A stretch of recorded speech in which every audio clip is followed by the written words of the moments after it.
السلام علیکم ورحمۃ اللہ تعالی وبرکاتہ۔ معزز سامعین و ناظرین، کیسے ہیں آپ سبھی حضرات؟ امید ہے سبھی حضرات خیریت و عافیت کے ساتھ ہوں گے۔ عزیزان ملت اسلامیہ، نظر بد یعنی بری نظر ایک بہت ہی اہم مسئلہ ہے۔ آج سبھی حضرات سے گزارش کروں گا کہ آپ سبھی حضرات اس ویڈیو کو مکمل طور پر ملاحظہ کرے، مکمل طور پر دیکھے، تاکہ آپ کو پتہ چل جائے نظر بد کے متعلق اسلام نے کیا حکم دیا ہے، قرآن و حدیث کی روشنی میں اس کے متعلق کیا حکم ہے، اور جب انسان کو نظر بد ہو جائے تو ہم اسے کس طریقے سے معلوم کریں، اس کی علامتیں کیا ہیں، اور پھر جب ہمیں علامتیں ظاہر ہوتے ہوئے نظر آئے تو پھر اسلام نے اس کے لیے توڑ کیا رکھی ہیں، نظر بد کو ختم کرنے کے لیے کون سا عمل بتایا گیا ہے، یہ ساری باتیں اس ویڈیو میں آج ہم جاننے کی کوشش کریں گے۔ ویڈیو میں آگے بڑھنے سے پہلے آپ سبھی حضرات سے گزارش کرتا ہوں کہ اگر چینل پر نئے ہیں تو سبسکرائب ضرور کر لے، بیل آئیکن کو ضرور پریس کر لے، تاکہ ہماری ہر ایک ویڈیو آپ تک پہلے پہنچ جائے، اس کا نوٹیفیکیشن آپ کو پہلے مل جائے۔ جزاک اللہ خیر، اللہ آپ کو بہترین بدلہ اس کا عطا فرمائے گا۔ آئیے ہم ویڈیو کے جانب آگے بڑھتے ہیں۔ آقا کریم صلی اللہ علیہ وسلم نے ارشاد فرمایا، العین حق، نظر بد یہ حق ہے، نظر لگ جاتی ہے۔ آقا کریم نبی کریم رؤوف الرحیم صلی اللہ تعالی علیہ وسلم نے دوسرے مقام پر ارشاد فرمایا، لو کان سابق القدر لسبقہ العین، اگر تقدیر پر کوئی چیز سبقت لینے والی ہے تو وہ نظر بد ہے۔ اللہ الصمد۔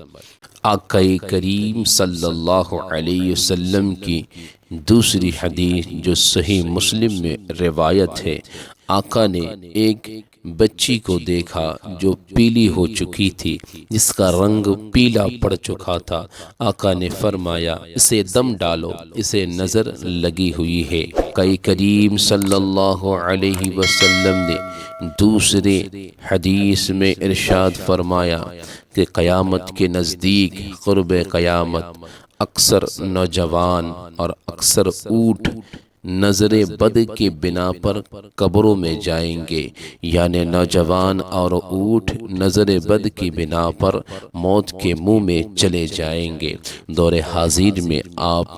ملاحظہ کریں گے، غور و فکر کریں گے، اکثر وہ بیشتر جو اموات ہو رہے ہیں وہ نظر کی وجہ سے ہی ہو رہے ہیں۔ عزیزان ملت اسلامیہ، ہمیں یہ پتہ چلا ان احادیث کی روشنی میں کہ نظر بد یہ حق ہے، نظر سبوں کو لگ جاتی ہے۔ اب آئیے ان وجوہات کو بھی سماعت کرتے ہیں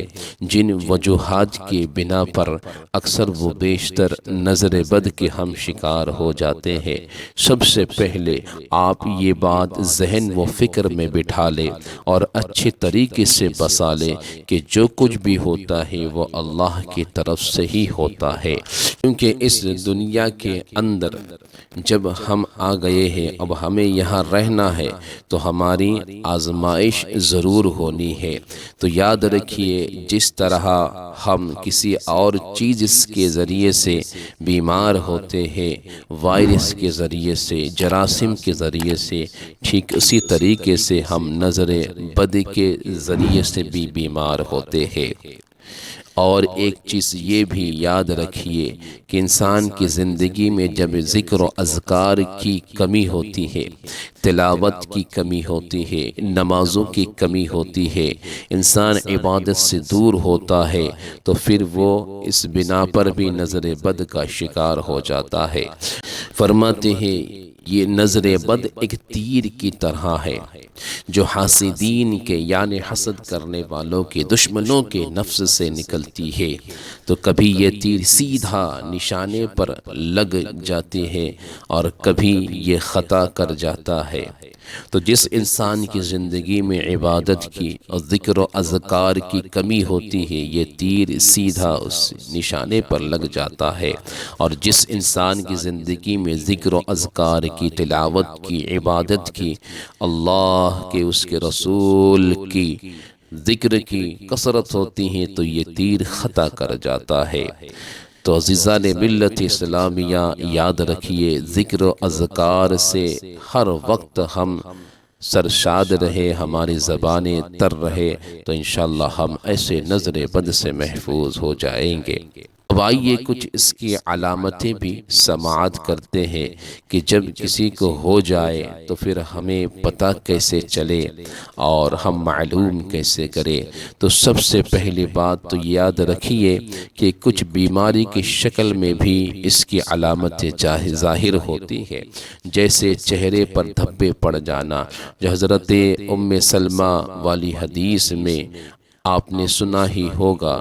کہ ایک بچے کے چہرے پر داغ دھبے لگے ہوئے تھے، آقا نے فرمایا کہ اسے دم کراؤ، اسے نظر لگ چکی ہے۔ پھر بلا وجہ روتے جانا، یہ بھی ایک علامت ہے، اکثر بچوں میں یہ علامت ظاہر ہوتی ہے کہ آپ دیکھے ہوں گے بلا وجہ وہ رو رہے ہیں، بس روئے ہی جا رہے ہیں، ان کا رونا کسی بھی طریقے سے کم نہیں ہو رہا ہے، آپ اسے اٹھا رہے ہیں، کھلا رہے ہیں، آپ اسے کوئی چیز دے رہے ہیں، لیکن کوئی چیز اس پر اثر نہیں ہوتی ہے، بلا وجہ مسلسل روتا ہی جاتا ہے، یہ بھی نظر بد کی علامت ہے۔ اور پھر کبھی کبھار آپ کے ساتھ میں بھی ایسا ہوا ہوگا کہ سارے دن آپ کی طبیعت خراب رہتی ہو، آپ کی طبیعت میں سستی اور کاہلی رہتی ہو، آپ کو کوئی کام کرنے کا من ہی نہیں کرتا ہو، تو یہ بھی ایک علامت ہے جو نظر بد کی ہے۔ اور ایک وجہ یہ بھی ہے کہ کبھی کبھار بلا وجہ آپ کو رونا آ جاتا ہو، آپ کو اندر سے ایسا محسوس ہوتا ہو کتنی اداسی میرے اندر ہے، اور آپ اندر سے ایسے اداس ہوتے ہو کہ بلا وجہ آپ کی آنکھوں سے آنسو نکل آتے ہیں اور آپ بلا وجہ رونے لگتے ہو، تو یہ بھی نظر بد کی علامت ہے۔ یہ وہ علامتیں ہیں جو قرآن و حدیث کے روشنی میں ہمیں معلوم ہوا ہے۔ کچھ دور حاضر میں ایسے علامتیں ظاہر ہے جن کے بارے میں بھی آپ کو جاننا ضروری ہے، جیسے کہ قرآن پاک کی جب تلاوت کی جائے تو انسان جب قرآن پاک کی تلاوت کو سنتا ہے تو اس کا دل خوش نہیں ہوتا ہے، اس کے دل میں کڑن سی پیدا ہوتی ہے، وہ سستی کرنے لگتا ہے، تلاوت سے دور بھاگنے لگتا ہے، اسے ایسا لگنے لگتا ہے کہ میرے کانوں میں یہ کون سی آواز آ رہی ہے، تو یہ سمجھ جائیے کہ یہ بھی نظر بد کی علامت ہے۔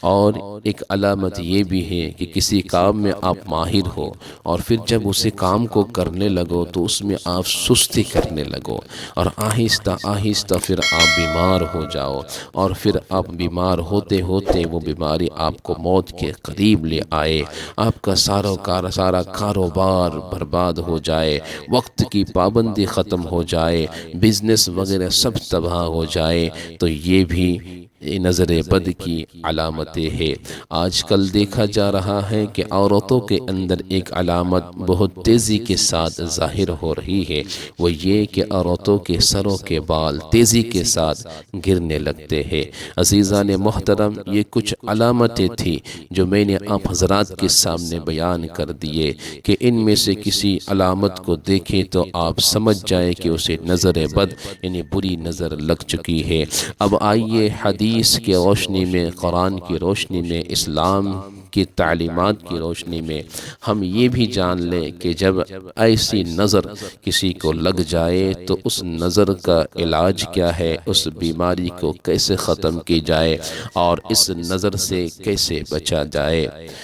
تو سب سے پہلے تو وہ دعا یاد کر لیجئے جو حضرت ابراہیم علیہ الصلاۃ والتسلیم، حضرت اسماعیل و اسحاق دونوں کو دم کیا کرتے تھے، اور وہی دعا حضرت جبرائیل علیہ السلام نے رسول ابد قرار صلی اللہ علیہ وسلم کو بتائی جب حضرت حسن و حسین دونوں بیمار تھے کہ آقا کریم صلی اللہ علیہ وسلم تشریف فرما تھے۔ جبرائیل امین حاضر خدمت ہوئے، عرض کی آقا آج آپ پریشان ہیں؟ کہا ہاں، اس لیے کہ یہ دونوں میرے جنت کے پھول بیمار ہیں۔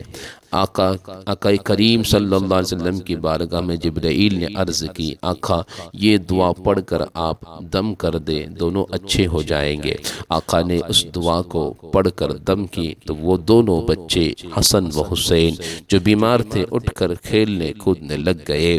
وہ دعا کون سی دعا ہے؟ تو وہ یہ دعا ہے، اعوذ بکلمات اللہ التامہ من کل شیطان وہامہ ومن کل عین لامہ۔ اس دعا کو آپ سب سے پہلے یاد کر لے، اور پھر آقا کریم صلی اللہ علیہ وسلم کا یہ بھی معمول رہا کہ جب کوئی گھر میں بیمار ہوتا یا کسی کو نظر لگ جاتی تو آقا کریم کچھ سورتوں کو پڑھ کر دم کر دیا کرتے تھے، جیسے کہ روایت میں آتا ہے سورہ احد یعنی قل ھو اللہ احد، سورہ اخلاص جسے کہا جاتا ہے